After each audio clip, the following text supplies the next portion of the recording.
And as always, you're invited to use the few minutes we have together before we officially begin to make that transition into practice.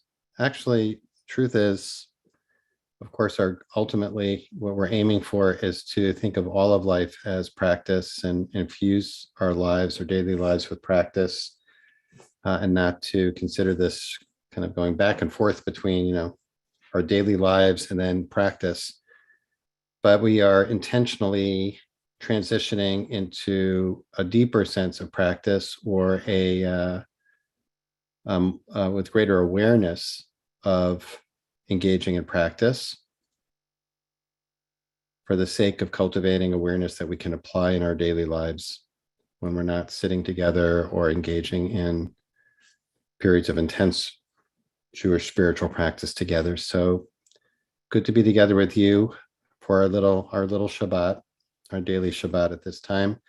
And I invite you to find to prepare yourself by considering the position and posture you want to use today for practice: sitting, standing, even laying down, sitting on the floor, facing the screen, facing away from the screen. Not to give you too many choices, but just to become aware that we have a choice. We don't have to do things the way we always have been doing them. Can change things up. The goal is to be comfortable and alert.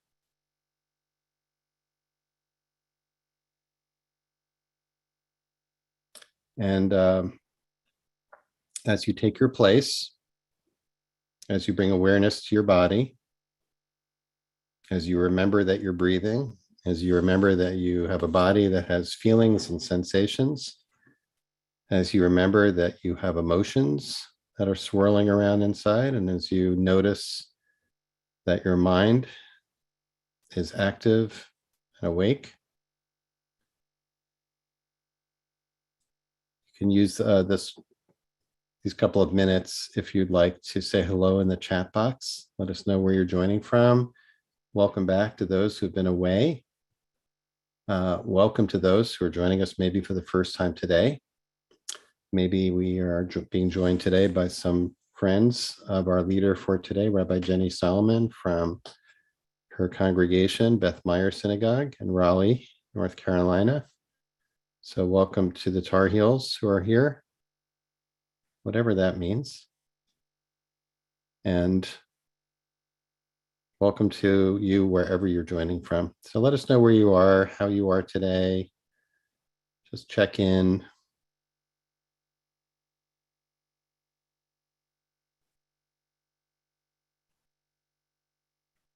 And if you are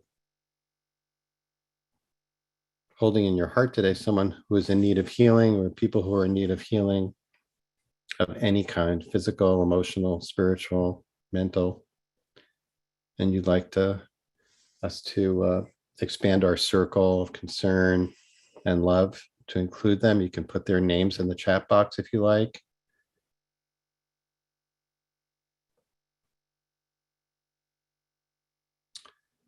And we do send prayers. Thank you for those of you who are identifying people in your lives who are in need of healing. May they be blessed with refuah shlema, complete healing, fast healing, full healing in their bodies and their souls.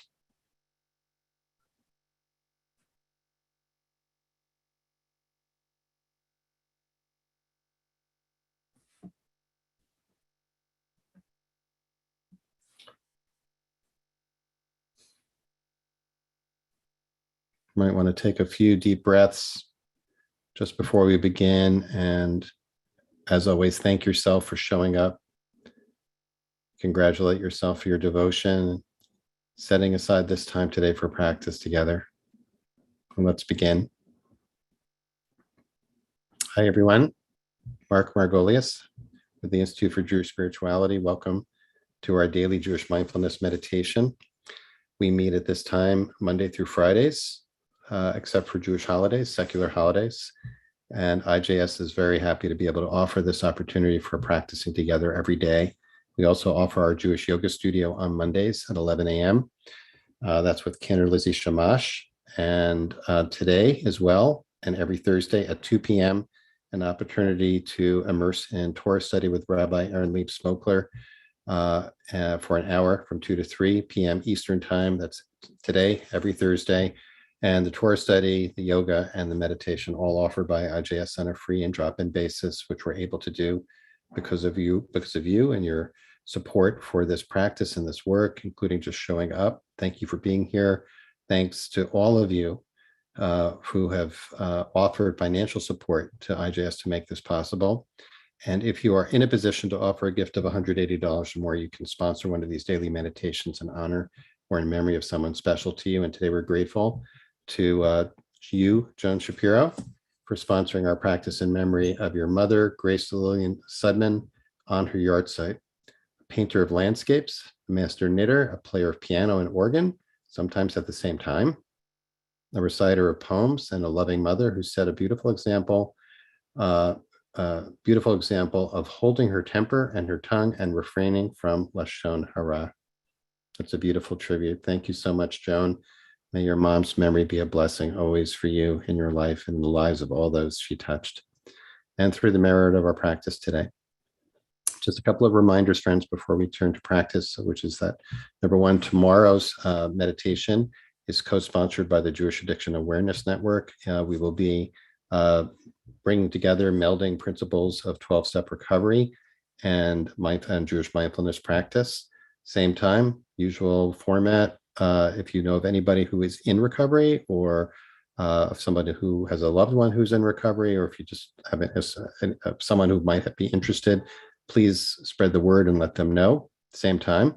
And you can still register for Rabbi Shefa Gold's next prayer project module with IJS on sacred chant as spiritual practice.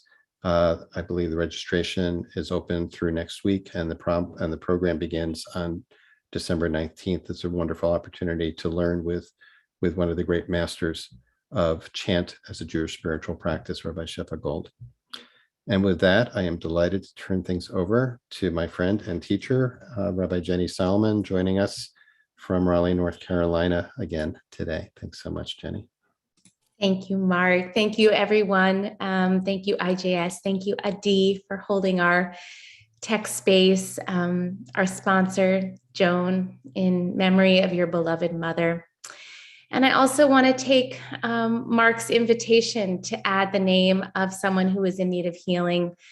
She's one of my beloved sister friends and is very dear to this community. So I invite you, if you feel moved, to dedicate your practice or even just a breath, a loving breath of spiritual support for Yochana Bat Chana. She needs all of our healing energy at this time. So friends, let's just begin by taking our seats as we begin together. And your eyes can be open or closed or anywhere in between. Just beginning to take a couple of deep breaths in through the nose, out through the mouth.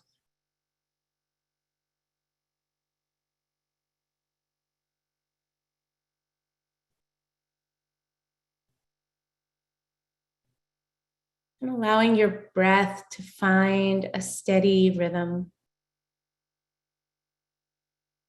Sometimes it's challenging to find stillness,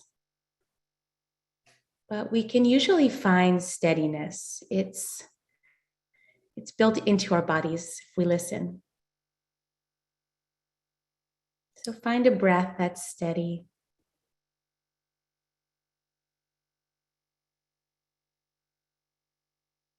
Feeling the steadiness of the earth beneath you. Steadiness of your heart beating.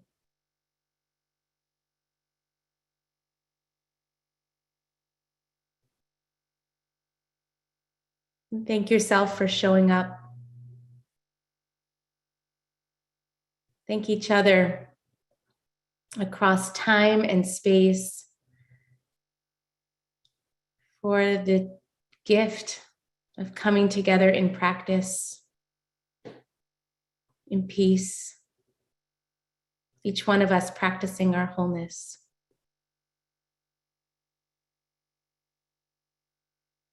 And just take a moment to notice how you're showing up in this moment.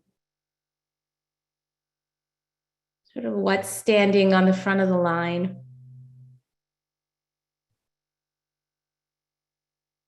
What do you notice in the physical body, the energetic body, the breath?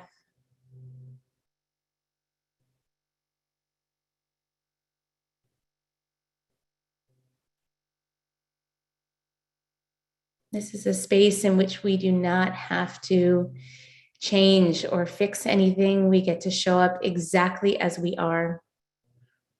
And we allow the practice itself to do the work. So take this moment just to be present to your arrival.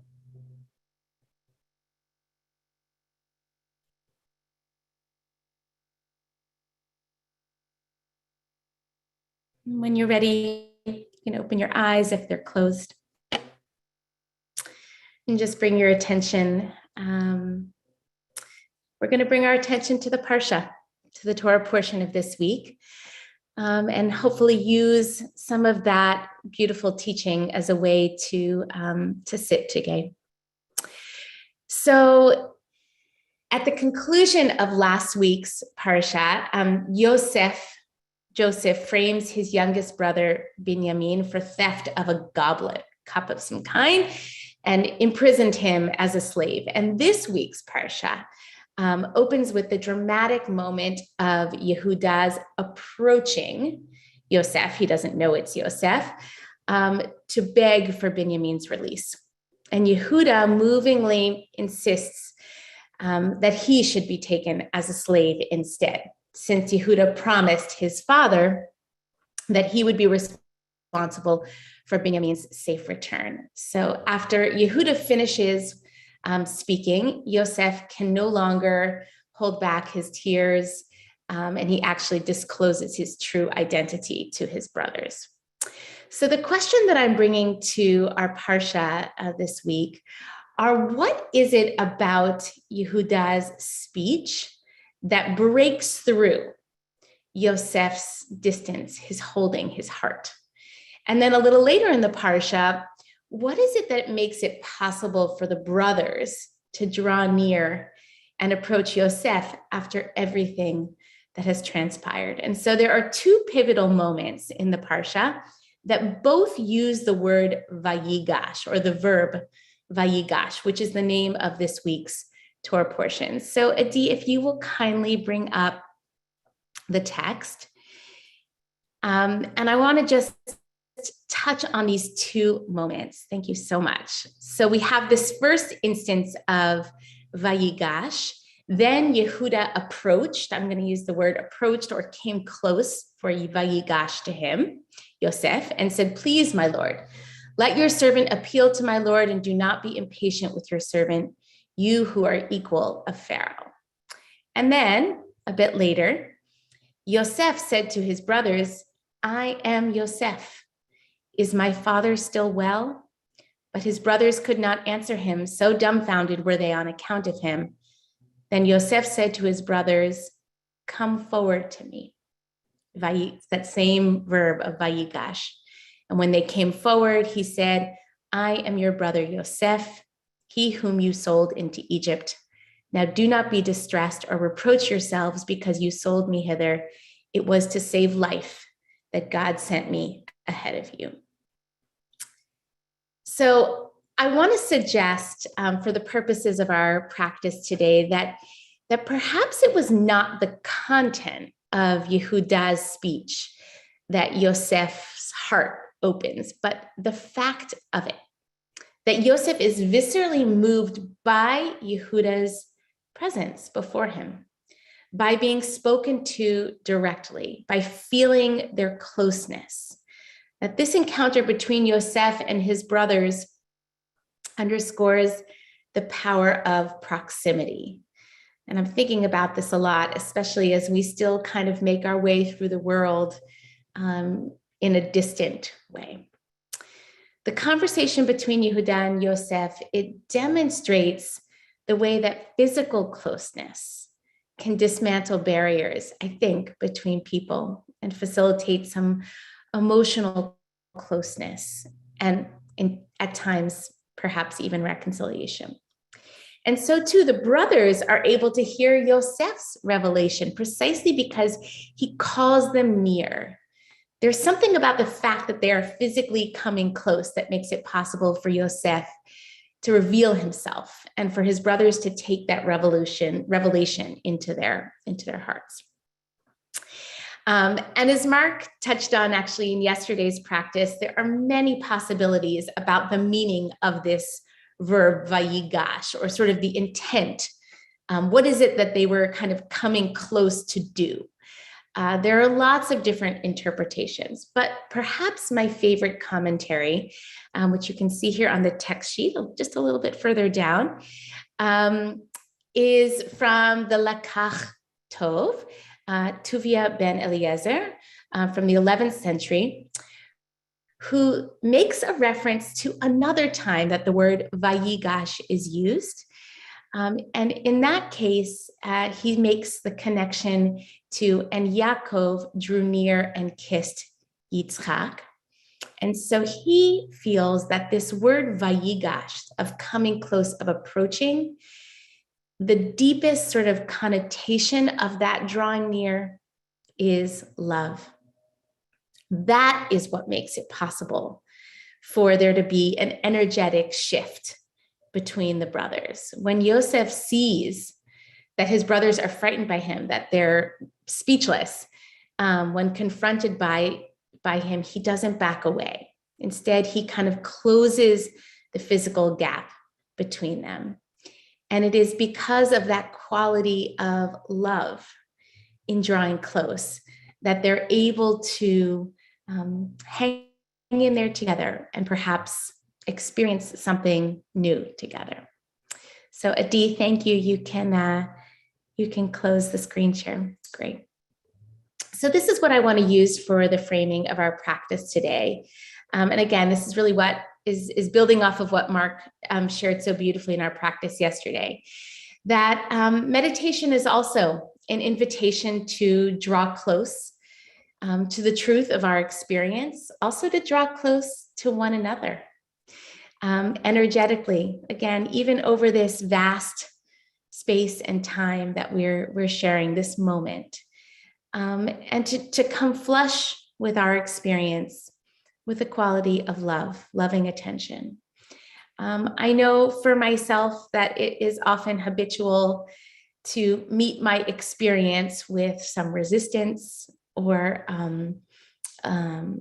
even, maybe in a more prayerful way, more aspirational way, wishing that things might be otherwise. But our practice today, I want to invite us really just to come close to our own truth, our own sense of emet, with this quality of love, ahava. So I invite you at this time to settle in once again, to allow your body to catch up with your mind just by taking a couple of deep breaths in and out. How can you create a little space and ease in the body?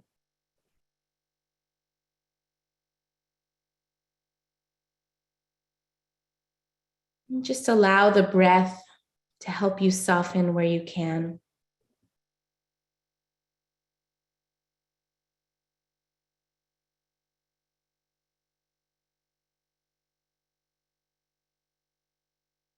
Breathing yourself into this moment.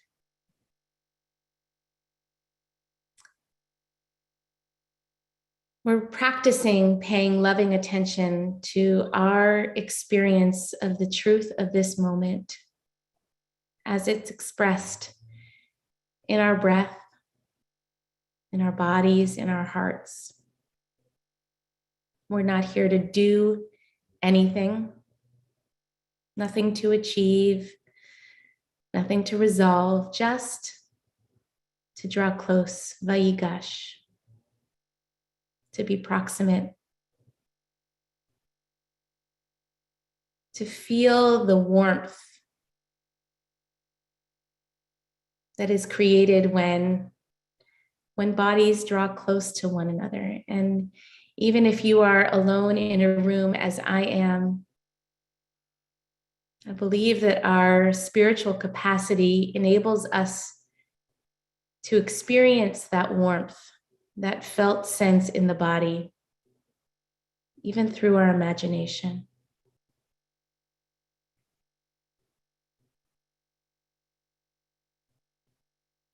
To be here now with love.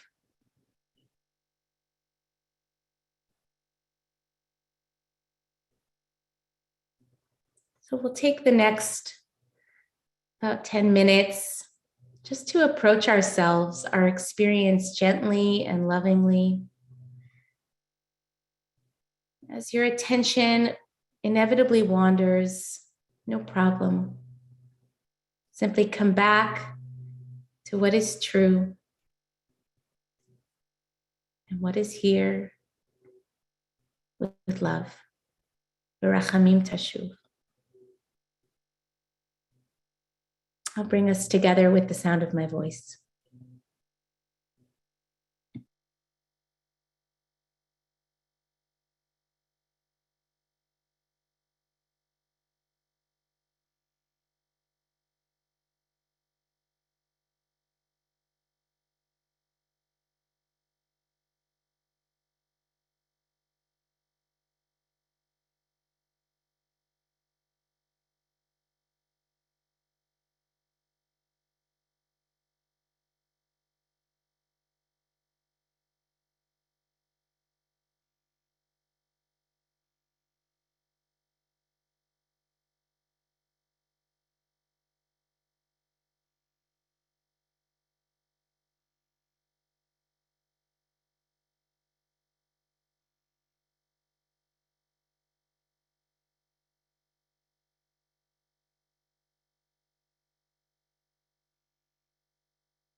Verachamim, chesed,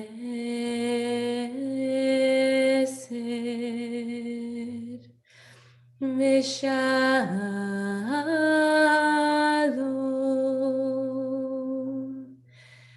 ahava,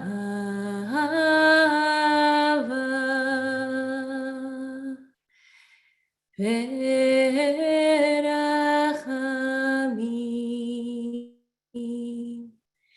chesed,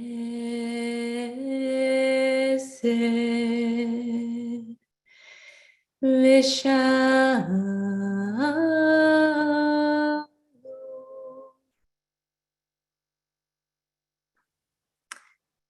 As we release from this practice, we place gratitude into our hands and our hearts for the gift of this practice, this sacred ritual in which we can come together to practice our wholeness, where our human can meet our being.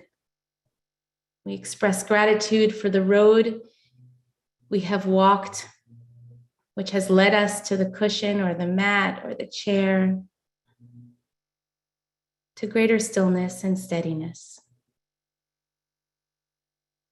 May our practice today create one more brick in the foundation upon which we sit and stand and lie down.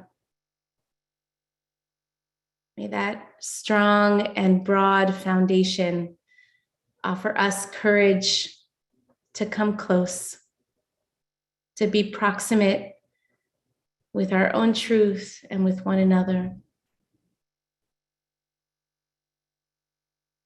We do this not so much to change as we do to transform, so that we can feel and we can trust that in the coming close we can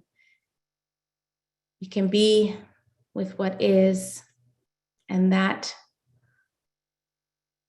will lead to our healing.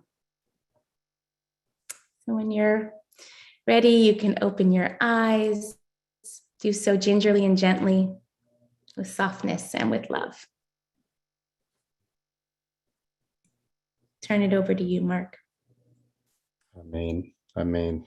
Thank you so much, Rabbi Jenny Salomon. As always, beautiful practice, which we seal as we do every day by offering an opportunity for those of you who are in mourning, observing a yard site, or if it's your practice to participate in Kaddish, and for everyone else to extend your practice by being present, attentive, loving for those who are. And if you'd like to put the name or names of anyone you're honoring or remembering today in the chat box, you're welcome to do so now or after we recite the Kaddish. And I invite those who are doing so to join me in rising in body or in spirit now.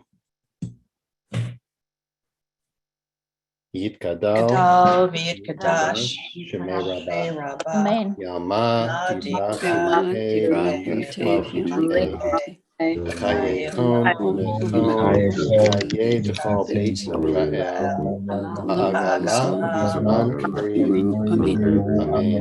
Yehi Shmei Rabba Mevarach Olam V'Amei Amayad, Yitbarach V'Yishtar V'Yishramam V'Yit'anen, Yithadar V'Yitalel Yitparal Shmei Dekuta B'Yitpal, Vahilam Yimkol Birchata V'Shirata V'Shbechata V'Nechem Alma V'Yikran Ba'alma V'Yameinu Amen. Amen. Kishlama Rabba Mishpacha Chaim Yachinu Kol Yisrael V'Yiru Amen.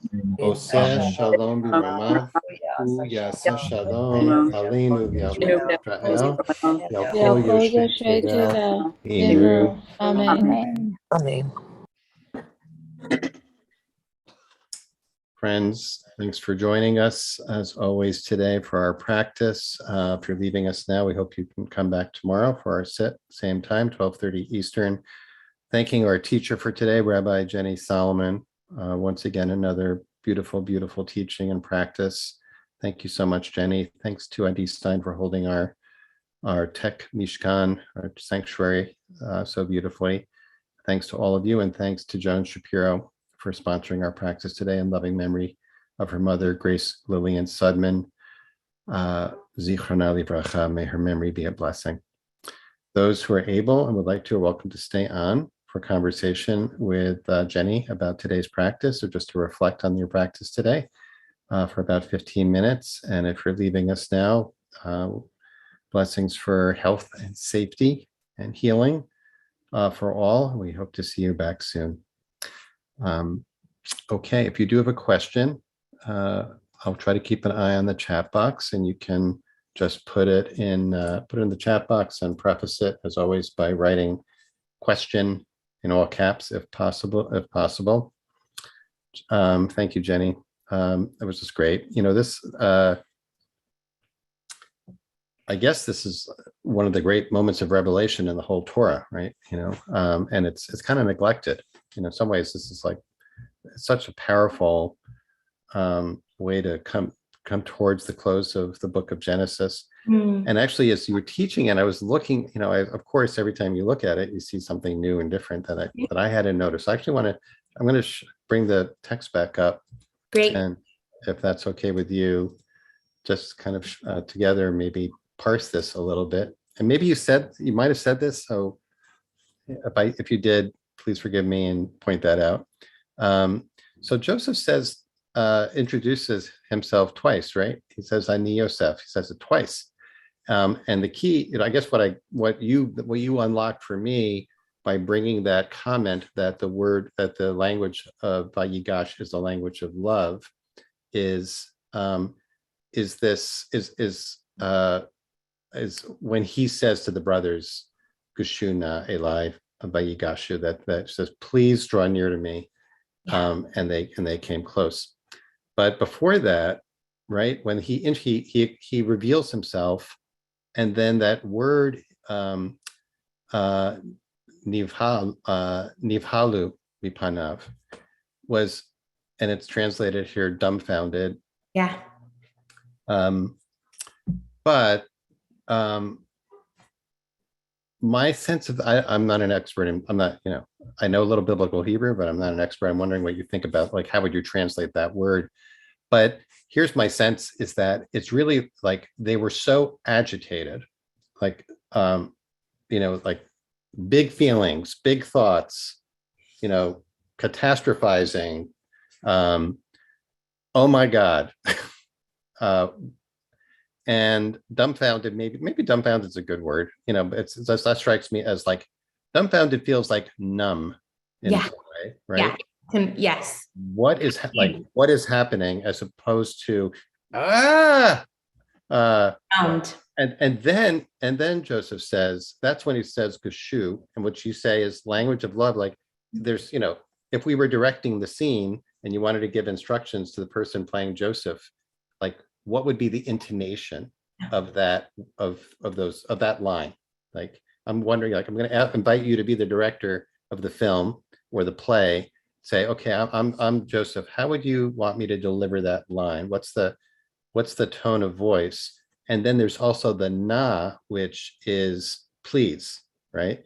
Which just emphasizes, gives you another clue as to the, what's the intent and the sound of this. What do you think? I love that. And I think I caught somebody's comment reminded them of like Sylvia Boorstein's teaching, of like, sweetie, it's okay. It's okay. Right. I'm here. Right.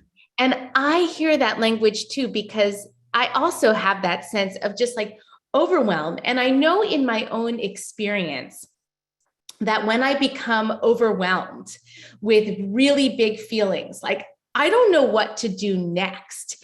It can be a paralyzing feeling, and I can feel tensed up. I don't know how to move. And so I love that I love looking at Yosef's invitation as just take one step forward. Mhm. Remember, we're brothers Mhm. and we share a love. And Mhm. I'm here and I'm loving you in this moment. Mhm. All you have to do actually is take one step closer.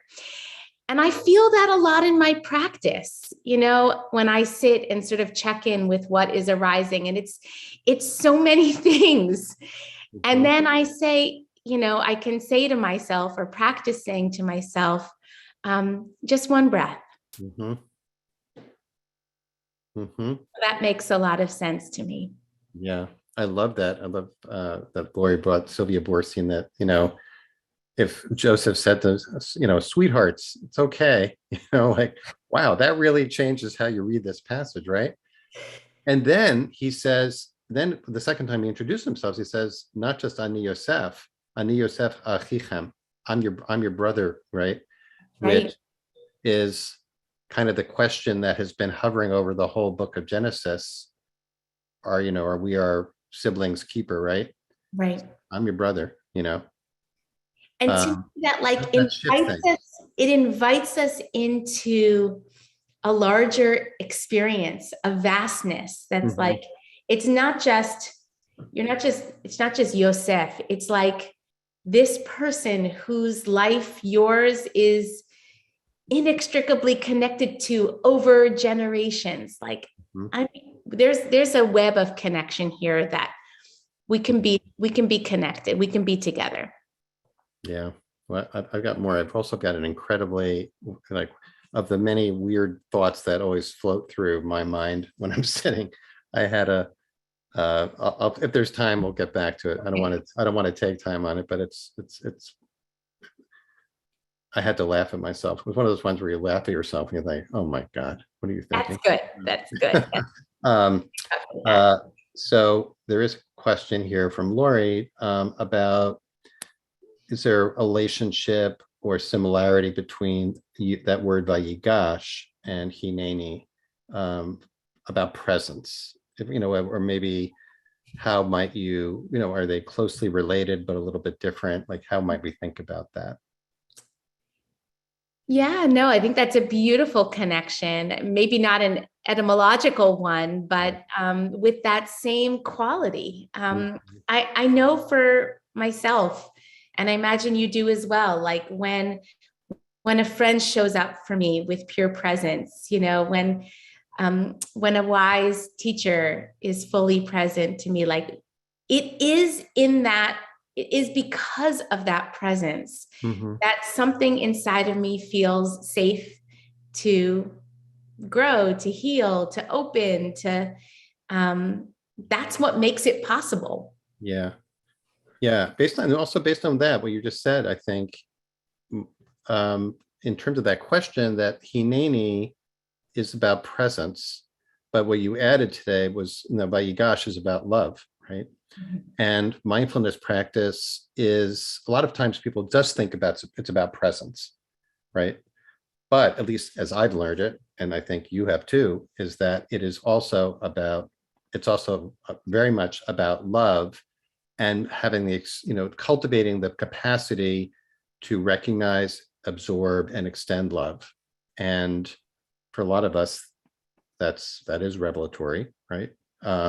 And particularly in moments of overwhelm, to hear not something that, like, an accusatory voice that says, see, you deserve that, uh, but just the opposite of a presence that says, I'm here for you. Yeah. I'm here for you in your pain. That changes everything. So I actually, like, what would this scene be like if it didn't have that moment where the brothers have their little freak out, right? It allows for the freaking out is part of the process, right? Says, there's the truth. And as Jack Nicholson says, we can't handle that truth and we freak out the truth can freak us out. Yeah. And then we meet that with presence and love Yeah. and relationship, which is the other thing. Here's what came up Yeah. for me. And I do want to, I think it would be really nice to end again with that chant. I really like ending our sessions with the chant if we can. When you said, draw near to the people, even though we're distant on Zoom, come closer.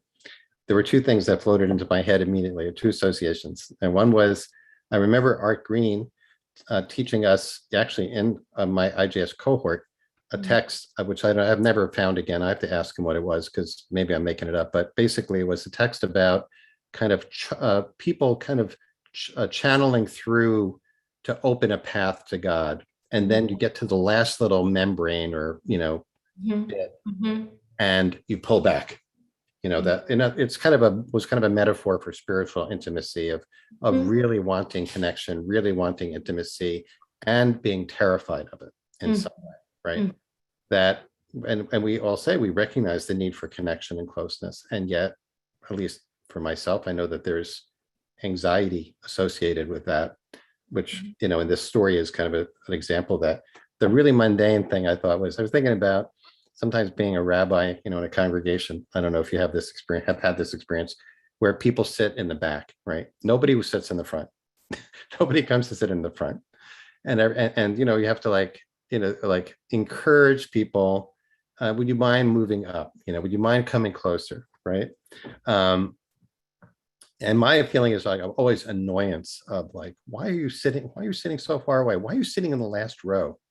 Come close, come closer. Let's make a community here. And yet when I'm in that position, I definitely want to sit in the last row. I'm one of those people. I am not a front row person. So that came up for me. And then it made me think about how to approach and recognize that anxiety about closeness and intimacy that requires invitation, because the boundaries are there for a reason, right? And I want to cross the boundary. But in this case, Joseph is saying, Geshuna, invite, please come closer. It's okay. Using that language. It's okay, sweetheart, come closer. Let's connect. Let's do this together in some way. Yeah, I so appreciate that. And also what it's making me thinking of is on the one hand, we think well, reconciliation is a great thing. This is amazing. The brothers are coming together. How could anyone want to pull away from that experience? And yet, as I think about even making up with a loved one, it's yes, I am drawn to wanting to have that closeness again, but things will be required of me to do that. It might mean releasing my resentment. It might mean releasing being right. There will be other things that are required of that closeness and that regained intimacy. So it's not so simple. No, not at all. As we know, it's not the end of the story here by a long shot, right? All right, shall we sing? Yeah, please. I'm just going to, for people who, let me put up the words here. I'll say Vadiva. And invite people to chant where you are. It's beautiful, beautiful chant. Thanks, Jenny.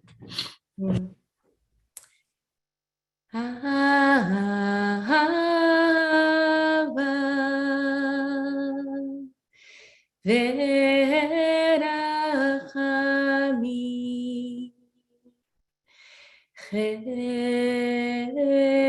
Chesed Veshalom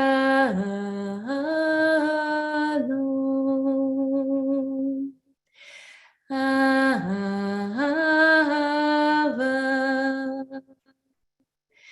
Verachamim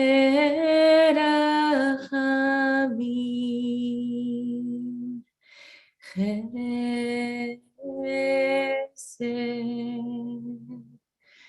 Veshalom.